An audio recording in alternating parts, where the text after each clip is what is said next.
తిమ్మపాలెం అనే ఊరిలో నీలకంఠుడనే వడ్డీ వ్యాపారి ఉండేవాడు. అతను ఆ చుట్టుపక్కల గ్రామాల వాళ్లకు డబ్బులు అప్పిచ్చి నెలాఖరున వెళ్ళి వాటి వడ్డీ వసూలు చేస్తుండేవాడు. అలా ఒక రోజున తన నౌకరు గోపాలుడిని వెంటబెట్టుకుని పొరుగురికి వెళ్ళి వడ్డీ వసూలు చేసుకుని తిరిగి వస్తుండగా హఠాత్తుగా కుండపోత వర్షం మొదలైంది. ఇదేమిట్రా, ఉన్నట్టుండిలా వర్షం పట్టుకుంది? అవునయ్యా, చూడబోతే ఈ వర్షం పెద్దదయ్యేలా ఉంది. మనం ఇక్కడే ఉంటే తడిసిపోతాం. అదిగో అక్కడేదో ఆలయం కనబడుతుంది. వర్షం తగ్గేంత వరకు అక్కడికెళ్ళి తలదాచుకుందాం. అలా వాళ్ళు ఆలయంలోకి వెళ్ళారు. అది పాడుబడిన ఒక శివాలయం. ఎన్నో ఏళ్లుగా పూజలు లేకపోవడంతో శిథిలావస్థకు చేరుకుంది. ఓరై గోపాలు, ఇంతకు ముందు చాలాసార్లు నేను ఈ దారిలో వెళ్ళాను, కానీ ఇక్కడ ఒక శివాలయం ఉన్నట్టు నేను అసలు గమనించనే లేదు. చూడు, ఎంతో కాలంగా పూజలు లేకపోవడంతో గుడి మొత్తం ఎలా చెత్తతో నిండిపోయిందో అంటూ గుడంతా తిరిగి చూస్తున్న నీలకంఠుడికి ఒక మూలన ఏదో మూట కనిపించడంతో దానిని తీసుకుని చూశాడు. అబ్బా, ఇన్ని వజ్రాలే! ఇదంతా కళ లేక నిజమా? హఠాత్తుగా వర్షం కురవడమేంటి? తాళదాచుకోవడానికి ఈ గుడిలోకి రావడమేంటి? నా కంట ఈ వజ్రాల మూట పడడమేంటి? చూస్తుంటే ఇదంతా యాదృచ్ఛికంగా జరిగినట్టు లేదు. అంతా భగవంతుడి సంకల్పంలా ఉంది. అలా సంతోషపడుతున్న నీలకంఠుడు ఒక్కసారిగా తేరుకుని ఎదురుగా నిలబడి ఉన్న తన నౌకరితో ఇలా అంటాడు. ఇదిగో గోపాలు, ఈ విషయం గురించి నువ్వెక్కడా చెప్పకు. వీటిలో సగభాగం నీకిస్తాను. అలాగేనయ్యా, నేనెక్కడా ఈ మూట గురించి చెప్పను. అప్పటికే వర్షం తగ్గిపోవడంతో వాళ్ళిద్దరూ అక్కడి నుండి ఇంటికి వెళ్తారు. ఇంటికి వెళ్ళాక గోపాలుడు ఎంతో వినయంగా నీలకంఠుడిని ఇలా అడిగాడు. అయ్యా, మరి నా వాటా నాకిస్తే నేను వెళ్తాను.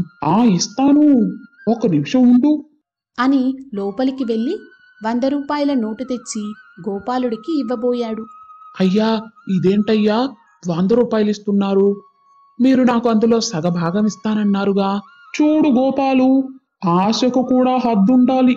న్యాయంగా అయితే ఇందులో నుండి 1 రూపాయి కూడా నీకు ఇవ్వక్కర్లేదు. ఎందుకంటే ఆ మూటను మొదట చూసింది నేను. అందువలన అది నా సొంతం. నేనేదో మంచివాడిని కాబట్టి ఈ 100 రూపాయలు నీకు ఇస్తున్నాను. ఇదిగో, ఇది తీసుకొని నీ దారిన నువ్వు పో అంటూ గోపాలుడి చేతిలో 100 రూపాయలు పెట్టి లోపలికి వెళ్ళిపోయాడు నీలకంఠుడు. తన యజమాని తనని మోసం చేస్తున్నాడని గ్రహించిన గోపాలుడు, ఎంత మోసం! నాకు వాటా ఇస్తానని చెప్పి ఇప్పుడు అది తన సొంతం అంటున్నాడు. నేను ఏమి చెయ్యలేననే కదా ఇతని ధైర్యం. ఇప్పుడే ఈ విషయం గురించి గ్రామ పెద్దకు చెప్పి నాకు న్యాయం జరిపించమని కోరుతాను. అలా గ్రామాధికారి ఇంటికి వెళ్ళి జరిగిన విషయమంతా చెప్తాడు.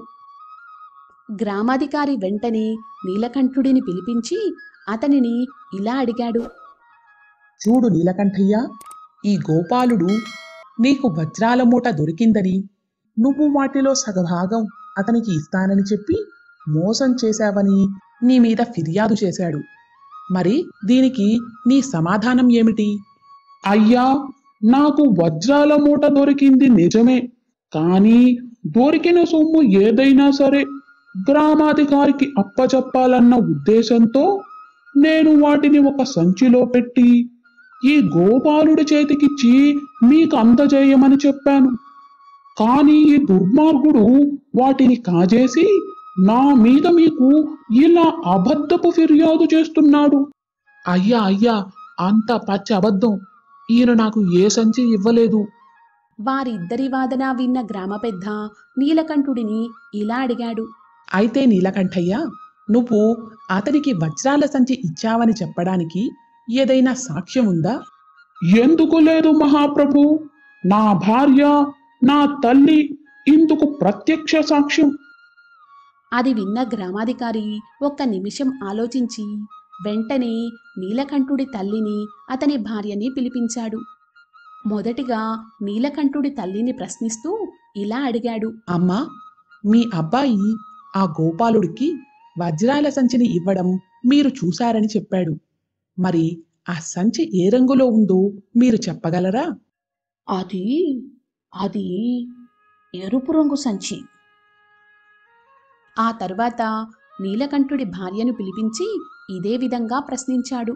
అందుకు ఆమె పసుపు రంగు సంచి అని సమాధానం చెప్పింది.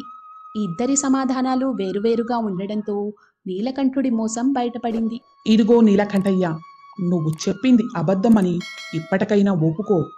ఆ వజ్రాల మూటని తెచ్చి నాకప్పచెప్పు. వాటిని శిథిలావస్థలో ఉన్న ఆ ఆలయాన్ని తిరిగి పునర్నిర్మించడానికి ఉపయోగిద్దాం. అలాగే నువ్వు నీ దగ్గర పనిచేసే ఆ నౌకరిని మోసగించాలని చూసినందుకు గాను అతనికి 1000 వరహాలు జరిమానా కింద ఇవ్వు. ఇకపై ఇలాంటి పొరపాటు ఎప్పుడైనా చేశావని తెలిస్తే నీకు విధించే శిక్ష కఠినంగా ఉంటుంది అని గ్రామాధికారి తీర్పు చెప్పాడు. అది విన్న గోపాలుడు ఎంతో సంతోషించాడు. కాని నీలకంఠుడు మాత్రం తన మనసులో ఇలా అనుకున్నాడు. చీచీ, అనవసరంగా అత్యాశకు పోయి 1000 రూపాయలను నష్టపోవడంతో పాటు ఉన్న పరువు కూడా పోగొట్టుకోవలసి వచ్చింది. ఇకపై ఇలాంటి పొరపాటు ఎప్పుడూ చేయకూడదు.